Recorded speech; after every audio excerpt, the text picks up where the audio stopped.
Hey BBs, it's Plastic, and today I'm back with you guys for another video. How are we all doing today? Hope we're all doing very, very well. In today's video, I want to sit down with you guys in Google Chat and talk about doll Twitter, because I know it's kind of a thing that has been getting a really bad reputation recently, and I want to explore doll Twitter. I've been a doll Twitter member since February of 2021, that's when like they said I made my account, because I joined when like the Monster High reboot, like the everything, like the stuff was being announced and like they were deleting the Instagram pages and everything, or the post, and it's been a really wild ride throughout that experience, and it's been really good and bad. I think that's kind of with every social media, but doll Twitter has been definitely getting a reputation recently for being very drama focused and very just negative, and I want to talk and like rank some of the most iconic moments. And I asked you guys on doll Twitter, a little tweet, I guess. Follow me there if you guys want to be included in some polls like that. What your favorite doll Twitter moments were, and I was gonna like kind of rank them and talk about them and explain them a little bit from like my point of view and everything. And that's kind of what I'm gonna do today. So I'm gonna rank them, not necessarily ranking them by like ranking, but like putting them in like fun little categories, and just kind of talking about it, because like there's again a lot that happens on doll Twitter, and it's really, really hard to kind of capture everything because a lot of things get deleted quickly or whatever. So it took me a minute to kind of find all the screenshots and everything that I wanted to use.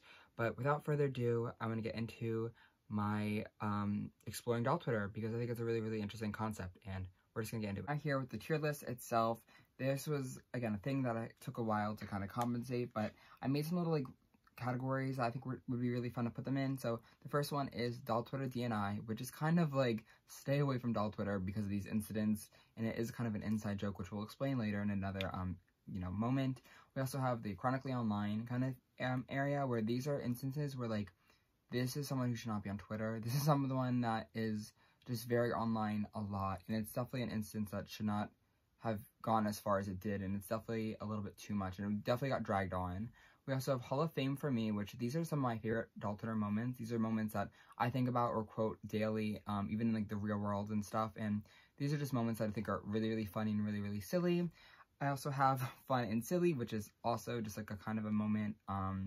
These are not that serious. Like I feel like they were just fun. They weren't, dragged on or anything, which is probably very few of these now that I'm thinking about it. But they're just things that happen on doll Twitter. And then below I have the reason to be on doll Twitter. So like these are like my favorite things about the, community and stuff on there, and just some of the better things and, not as negative. So the first one that I have is an instance where people were like making really funny little like edits of their Honk Couture Draculaura dolls, and like claiming that they were like broken or anything on Mattel Creations, like that like the limited edition dolls were like, destroyed or something, like they were messed up facially. And it was really, really funny. It like turned a lot of different ways, where the faces were like wonky, and then they would tweet at Mattel to like fix it, and it even turned into asking the Monster Twitter team to like, I guess, follow them so they can like message them, like DM them. And I did that, and they followed me for like a good 10 minutes, and they unfollowed me. So I think this was a really funny little like troll moment. I like the troll moments on doll Twitter where they're like harmless, and I think this one was just kind of fun and silly. Like it wasn't too dragged on. It wasn't talked about for weeks. It was just kind of a fun little edit that a couple people did, and it's not like the biggest thing ever, but I think it was just fun. We also have something that just kind of happens on Twitter, wherever a doll is released or leaked or whatever that scene may be. Everyone obviously has their opinions, and this wasn't like a moment, but this was just kind of a thing that I noticed. It was like, it'll be like on the timeline, it'll be like a good moment, and then it'll be like a good opinion, then it'll be a bad opinion, and it's always funny to just kind of see it contradict itself. And this one was, again, nothing that, this just kind of happens on doll Twitter. It's kind of how it's set up, and I think it's a really fun and silly little moment. Nothing too crazy, but it was definitely, I don't know, I like seeing that when people are like, I love this doll, and then it's like, I hate this doll so much, and she should never exist, and blah, blah, blah, blah. So that was fun. We also have the Honk Couture Frankie incident, which this is an incident where a doll YouTube member got a PR set of the Honk Couture dolls, and they were talking about it, and I'll just play the video right now. These dolls are $50. The sleepover dolls are $50. That's ridiculous. People can't afford that. These dolls are $75 each USD, and then there will also be taxes and shipping. I do genuinely believe that that is a fair price point. And I genuinely believe that is a fair genuine price point for these dolls. I have never owned such a quality. Her hair is messy. That's not a problem. I'm okay with it. And her hair is disgusting and they should be ashamed of themselves. Frankie and how it's worth the $75, but then they got into like a rainbow high doll who's arguably like the same, if not better quality than the Monster High doll, and like hating the rainbow high doll, saying that $50 is too expensive for a doll, but justifying the $100 or the $75. And it was just funny to see how like PR can really change a person, and nostalgia definitely changes a person's view. And this wasn't anything that too serious. I think it was just kind of funny. But it was just interesting to kind of see the perspective. And I love this video so much. Like, this is my, like, these, I think I'll put one video, but it's my favorite thing in the world. And it's definitely going in the Hall of Fame for me because I think about it every single day. And I always kind of, like, retweet it sometimes whenever I'm, like, thinking about it. It's just something that's always on the top of my head. Is this video of, I hate this Frankie, or I love this Frankie, and then I hate this Rainbow High doll. It's very, very interesting. It kind of sounds stupid when I'm explaining it, but I think it's just funny in the video. We also have something that was literally happening for months. This is the doll Twitter x K-pop group. I'm gonna switch these real quick. This was when K-pop Twitter found, I think, Cameron from like the Starring and Styling music video, the movie, and they were talking about how he's one of their K-pop idols or whatever. And doll Twitter obviously got involved because we find everything somehow, and it was just this big back and forth of he's not a Bratz doll or whatever, and it was dragged on for weeks. Like, it was funny at first, but then it got so annoying that all of K-pop Twitter was fighting doll Twitter. And at the time, when I had a friend who was on K-pop Twitter, they even messaged me and like, what's happening? So it was definitely something that was like boring. In school, yeah, there's actually 3 different wars that happen with K-pop and doll Twitter. I just thought about the first one the most, but there's a couple of versions of them, so there'll be pictures on screen, hopefully. This was kind of doll Twitter DNI, just for like the vast, you know, majority of how long this took and how long it was just dragged on for. But it was also really, really funny, I think, in retrospective, like, what was happening with doll Twitter and K-pop Twitter. Like, it was just kind of random. We also have a tweet from that incident where it was like, someone like, stop talking about my idol and there won't be any more issues. And it was like a picture of like a bunch of busted up Bratz dolls. And I included this specifically just because I think it's so funny, and I think about it all the time, because like, these are Bratz dolls that no one cares about. Like, these are like the random Bratz dolls you find at like your like flea market. Like, it's never that serious. So I think these things were just kind of funny, and I definitely want to put that in Hall of Fame for me, just because I know that tweet's not like by doll Twitter, but I think it's just so funny that like, who is breaking your dolls? Like, I just think it was really, really silly. We also have the Twitter DNI incident where it was Barb's versus doll Twitter for a minute. I don't know what the beef was.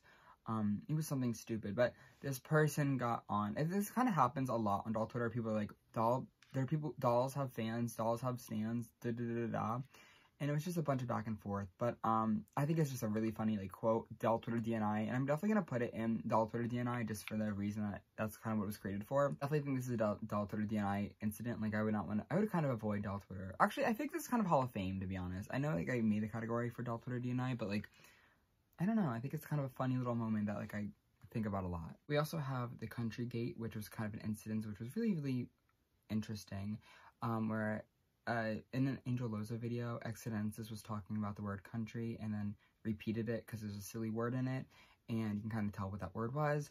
But this user was just talking about how it's not Excellences' place to use it, and it was just really dragged on. It was so annoying, and it happened, I think, for like a while. No one cared. I think it was stupid. I think it's annoying to get overly obsessive over people's choice of words, in this specific context, obviously, but I think this was just a chronically online kind of moment. It wasn't really like that fun. It was kind of just the thing that happened, and I definitely would not want to interact with doll Twitter. We also have this one instance, which is one of my, again, favorites. It was this one person who, I don't know where they came from, but whatever. They're like a Rainbow High collector, and they were talking about how they're fighting with a bunch of people about how like they have a lot of money and everything. And this happened back in 2021, so like I'm gonna pretend I know what's happening. And it was this whole fighting, whatever, like usual. And they were talking about how much money they had, and then they sent this tweet out, which was, "My man gives me $1,000 a month for dolls. Like, you wish you could," or whatever. And I think this is one of my favorite tweets ever. I think about it all the time, and it definitely is in Hall of Fame, to be honest.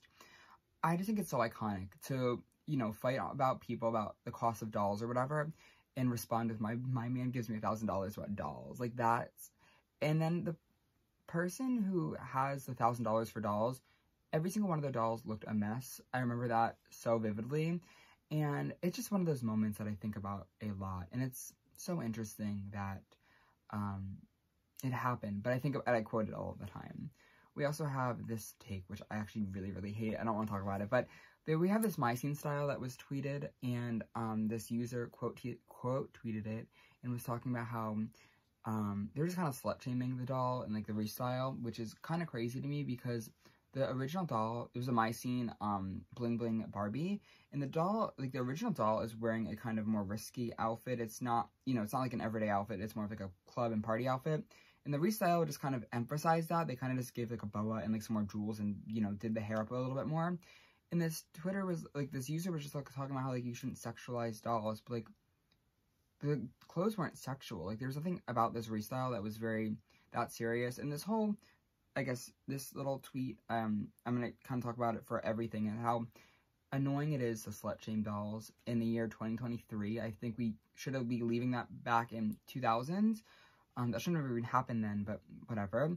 I think it's really, really interesting and really weird that people are sexualizing and viewing dolls like this. Like, these are kids' toys, these are collector's items, these aren't ever that serious. And I just think this was a really chronically online, I can't even say it right, chronically online moment. I really hated this moment for a lot of reasons. It was just very stupid and really annoying to get on Twitter and complain about a doll restyle that isn't yours. And I hate that. Stop sexualizing dolls. They're not sexual. This happens even like on current day dolls like OMG and Rainbow High, and it's so tired. Like, we just need to hang it up flat screen. We also have a moment that is really, really funny and silly. This is when the live-action Monster High movie was kind of getting announced to be a thing, and we had some people to just talk about Ricky Dillon, and I don't know how it happened, but like, who should be cast for the live-action movie, and Ricky Dillon was brought up because he had some work with Monster High a while ago, back in like 2014-13 era, and he actually found the tweet, and this is one of my favorite tweets ever. It's definitely going in the reason to be on doll Twitter. It is so beyond funny. I love it so much. It's like, how did Ricky Dillon find doll Twitter? I don't know, but he responded to a couple tweets in that night, and it was just a really nice night to be on the app and everything. I definitely enjoyed my time. That was a really earlier doll Twitter era days for me. And it's kind of nostalgic to think of like Ricky Dillon being on doll Twitter. It's kind of funny and silly. We also have this picture of retraced Bratz artwork that was stolen and used for a Flo, the musical artist, which I love. A Flo like fan art, which I wouldn't hate it if it didn't look like this. And I'm not gonna art shame, but it was definitely a moment that was, there was many people blocked. The artist who tweeted about this, or that tweeted their fan art, actually ended up blocking all of doll Twitter and more. So when Flo actually used them again for a real promotional image, everyone who tried to click on the profile was blocked. So not a great doll Twitter moment. It was actually kind of annoying, and I'm putting this in doll Twitter DNI, not specifically for like doll Twitter's issues, just like the way that it happened was so wild. Like, retracing our Bratz art and making it look like that is crazy to me. I don't know. We also have, this is another moment that I think is so funny and silly. It was a doll Twitter selfie day, which happens, I guess, kind of regularly, not all the time. Like, every couple months, there's a doll Twitter selfie day, and people would just, like, post a picture of themselves with, like, the doll collection, and it's, like, fun, you know? Sometimes it's, like, if you're comfortable to, like, post your face on doll Twitter, it's fun to just get compliments and everything. And this user, I kind of feel actually bad for them, to be honest. They used a picture of a Instagram celebrity, and it was, like, their selfie, which I feel bad. Like, it's really sad that you don't feel comfortable to show your face and you have to use, you know, someone else's. But I also think it's kind of funny, like, what was happening? Like, I don't know. And it was just kind of like a weird, like, deja vu thing where, like, after going through this, like, you know, stealing someone's picture, they went through and stole a bunch of other content from, like, a meet and greet or, like, a Rainbow High event. They stole images of that and, like, pretended to be there, which is, like, a form of vlog. And this whole thing just kind of snowballed itself into a bigger issue, which is really, really funny at the time. I'm definitely putting it in doll Twitter DNI, because catfishing is really interesting, and I don't think it's something that should happen.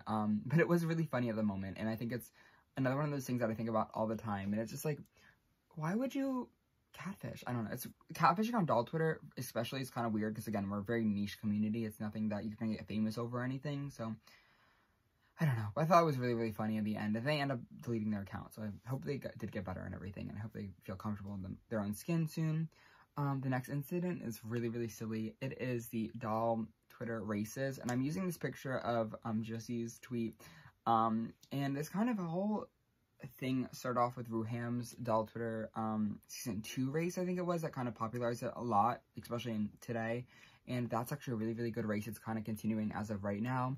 There's 5 people left, I think, and they're all very, very talented. So if you guys have a moment, check out. I'll link their profile in the description of their, account and everything, because it's a really, really interesting show to watch. Or not, it's not a show, but it's like a timeline thing. It's interesting.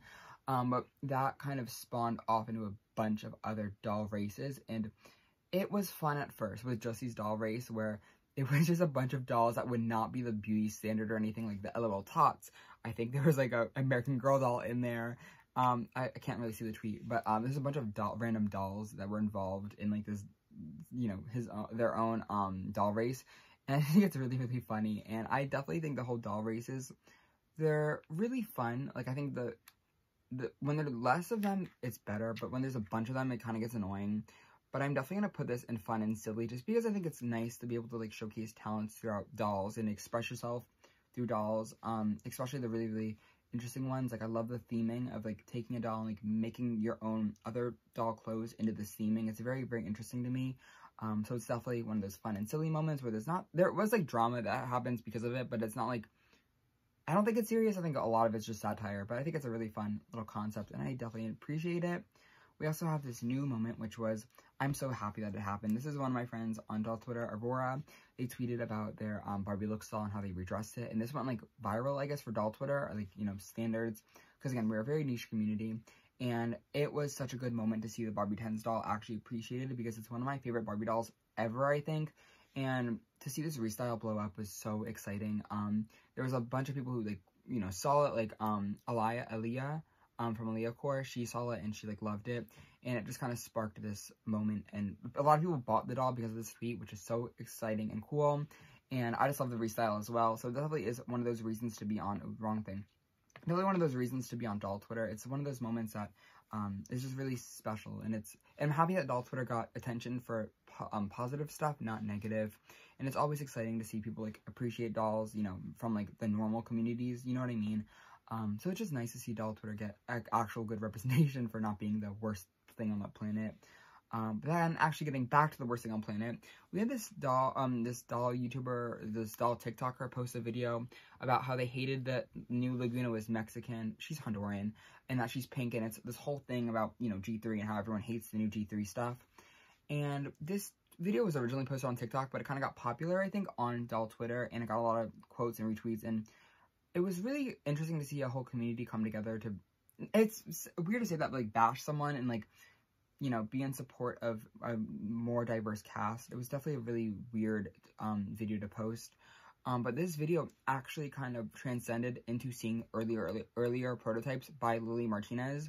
So it was really, really cool to kind of see a bad thing turn into something that was really, really positive and really good for the community, because there's so many prototypes that we'll never see.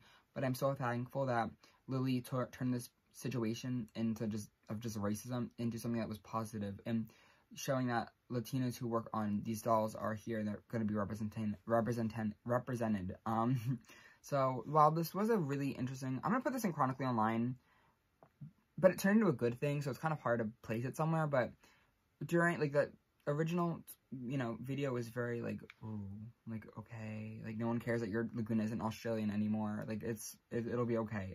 Laguna wasn't even, like, that Australian in G1, like, she just had an Australian accent, and it wasn't even a real, authentic Australian accent. It was, like, someone, like, mimicking one. I don't know.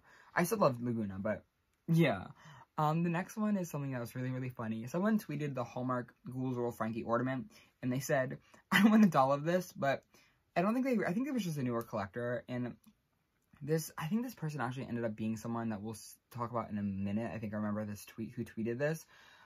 But it was just kind of funny to, like, in retrospective, it sounds kind of lame, but it's funny that, like, somebody didn't realize that, like, Ghouls Roll Frankie was an actual doll, and they just wanted a doll of it, and this kind of turned into a bunch of copy-paste pastas, I think, of just, like, doll merchandise. I was like, I want this as a doll, and it was kind of, I don't know if it's Hall of Fame or fun and silly.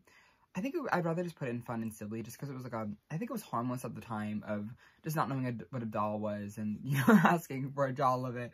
I wanted a doll of this, but it was, I don't know, it's just kind of weird, but it definitely had its rounds on doll Twitter, and it definitely made its, you know, ways into a bunch of other things, and I think it's a funny little tweet. We also have the tweet of someone just talking about Draculaura, the skull actor Draculaura, and wanting a different version of her and wanting a different design. And someone retweeted it like, I want this to be Dracula. It's not meant to be the district manager of Hot Topic. And if you can see the tweet, it'll be on screen. It was just really funny, I think. And I think it got popular because someone like thought about it again and tweeted it again. And it was just one of those moments that I genuinely enjoy a lot. So this is definitely just going into fun and silly, I think. It was just a moment that, it was kind of random, but it was definitely exciting, at the time to just, like, giggle, you know? Nothing too serious, but, like, the district manager of Hot Topic is crazy. I don't know why. That's a really interesting thing to say. We also have the Pride Bratz dolls, and this is kind of going into two categories. I want to talk about, like, I guess, like, the initial reaction of the Bratz Pride dolls, because it was a lot. But this more was focusing on, like, the Jules drama, where she was talking about how she felt very underappreciated by the Bratz community and the Bratz brand, as how they wouldn't pay her for her work. And this was definitely something that was really annoying at the time, just to see, like, you know, someone who's definitely worked hard for the brand. You know, regardless of your opinions on Jules, she's definitely helped, you know, the emotional support doll trend. Like, that's her thing. So it's definitely interesting to see, like, how the actual brand took her work and just did not pay her for it. And it was definitely really sad to kind of see it happen. So, but this wasn't, like, and this happened for a couple weeks. Like, it definitely kind of, like, happened for a long time. I don't really know where to put this, to be honest. Because it wasn't, like, a doll Twitter incident. It just kind of happened. Like, there's a lot of outrage on doll Twitter about how she wasn't getting paid correctly. And honestly, the Bratz Pride dolls, maybe I'll rank it, like, as Bratz Pride dolls. When the Bratz Pride dolls got leaked, everybody hated them. Like, I don't think I've ever seen, like, somebody hate an entire, like, doll set so quickly than they did this one. But they also, the set, like, slowly started to get loved really, really easily once, you know, more came out and everything, which kind of happens for every doll. Like, once the leaks come out, everyone hates it. Then once the actual doll, you know, finalizes, everyone loves it. So it wasn't just specific for these dolls, but I think it's kind of funny to see, like, me and Bestie, and then I hate this doll, and me and Bestie. So I'm going to put this maybe in, I don't know. I don't think this is a really thing to be, like, ranked. I'm gonna put it in.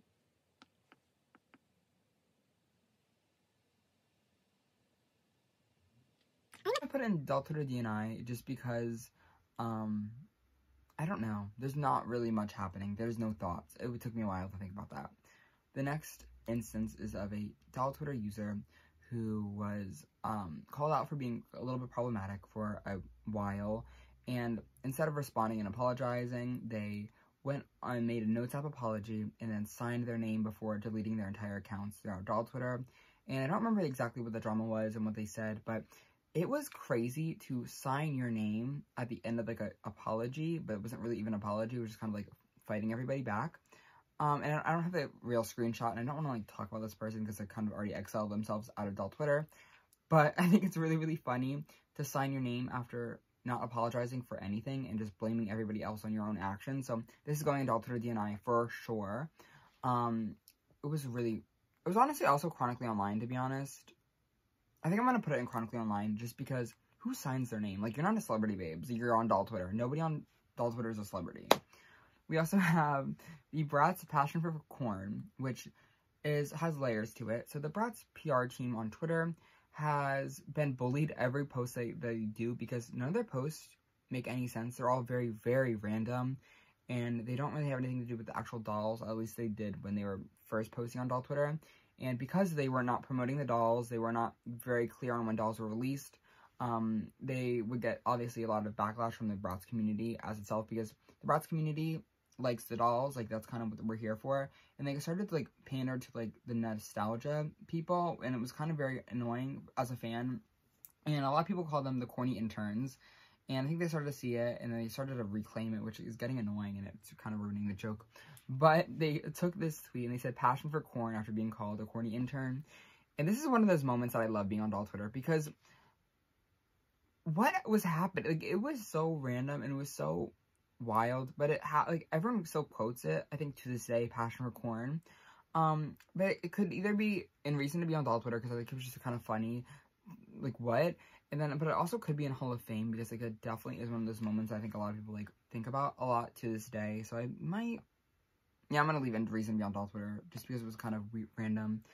The next one was, actually really kind of sad. So this is when Edie Twitter was, finding out the new Dracula body type, and it was a really sad moment to see this community of people who were really not well comment and fat shame a doll. This doll isn't really even plus size, she just has thicker hips, which is really unfortunate to kind of see the bad of Twitter in general. And the fighting about this lasted for a long time. It lasted from probably like October, no, was it August, like September to October.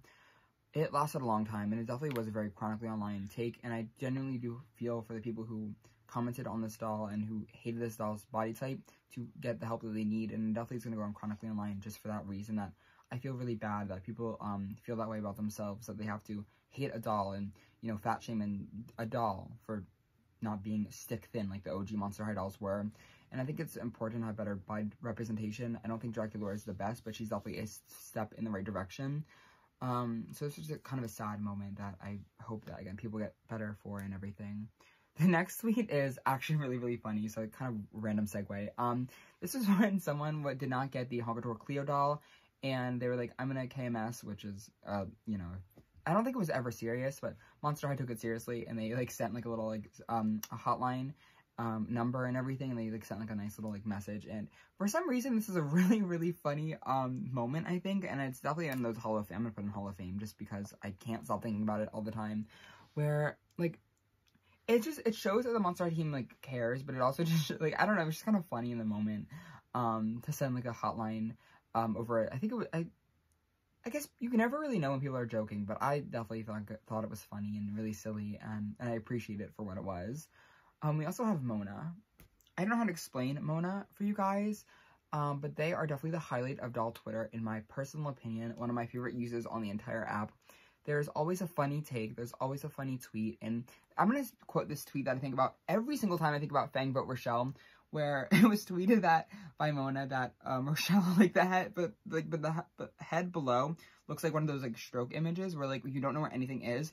I think about that every single day ever since seeing that tweet. And they have a bunch of funny little tweets if you just kind of scroll. Like, they were a troll, I think, on doll Twitter, which I love trolls. I think it's so funny. I troll a little bit on there, too. But Mona is definitely, again, one of those Hall of Fame moments. People for me, I love them so beyond much. And I love you, Mona, if you are watching this. The next is an instance which was very interesting. I'm going to try to put these two together because I kind of added them twice. But we have Ducky. This was one of the most common things that people remember from doll Twitter when seeing my tweet was Ducky. And this was an instance where I don't remember what Ducky did, to be honest. Again, not much going on in my brain. But Ducky was a person who had multiple accounts, apparently, and was being hateful or something. I don't know exactly the issue. But they went by Ducky, and they had a Ghoulia G3 profile picture, I think. And when, like, it was asked if they, like, tweeted this thing, because, like, I guess, like, there's two similar names on doll Twitter and two similar profile pictures. They said they screenshotted, like, the profile picture of themselves, but it had the edit button profile picture.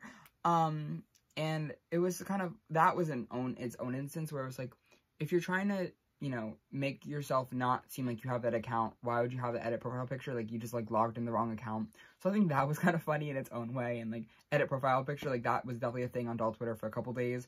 And, like, that in itself is definitely, I think, Hall of Fame for me. I think it's so funny to, like, just, you could just log it in the other account and be like, it's not me. But the edit account, like, the edit profile picture or whatever, was just on the button. It was so funny at the time. I'll try to put the tweet there. Then we also have the moment where they continue to make more and more accounts. And this user, it'll be credited on screen. They made, like, a little, like, slideshow of all, like, the Ducky accounts, like, a map of it. And I think Ducky may still be on doll Twitter. You never know. But this is a moment that I just think about and I laugh about. And it's this, like, the amount of accounts that they made to stay on doll Twitter, I have to put it in, I think, chronically online. It's a little bit sad, Actually, I think I'm gonna put in doll Twitter DNI just because of how insane it is to make all these accounts and have someone actually take the time to map out who you are from what you've done. Definitely, or I think that's going back and chronically online. It's hard to rank these, y'all, because when I found these images and like I thought about the moments, I didn't think of like ranking them, but I thought it would just be fun. So it's kind of hard to rank them, but stay with me, y'all. The next video is a video that was edited from the person in the video was the Dolls on the Go, which is an amazing account on Instagram, and they're very enthusiastic about dolls. Like, they're one of the very few doll influencers that I feel like actually cares about the dolls. And one of my friends, I guess, on Twitter, Dax, I'll give them the credit in the below, edited a video of her really fast and put like a Bria Runaway song on it. Talk is cheap on money long, that's gossip. Man, that's what they on, just dance, baby, it'll be okay. Don't act tough with a poker face, with a corporation, get information, conversation, a situation, because that's the thing that you bring, this copyright in. I think it's one of those moments that I think about all the time, and it's definitely Hall of Fame for me. Like, just that video being edited is so funny. It's just like funny how excited she was and like the little song on it, and I quote that video all the time whenever whenever I like want a doll, I'm like, I want to be this. I love that video so much, and it's definitely one of those Hall of Fame moments for me. We also have a similar video where it was done by Ruham, I think it was, who edited a video of another doll Instagrammer or doll YouTuber, and it sped it up with a song of Blame It on the Edit by RuPaul. This is also copywritten, so all I wanna hear is often and near, whatever you say to, as long as you whisper to me. ASMR lover, that's what you are to me.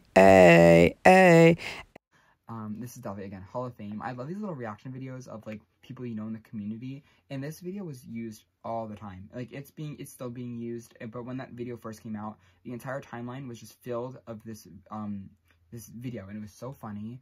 And I think about it again a lot of the time. Like, the two videos that I just talked about, so iconic, I think, for doll Twitter, and it's so fun.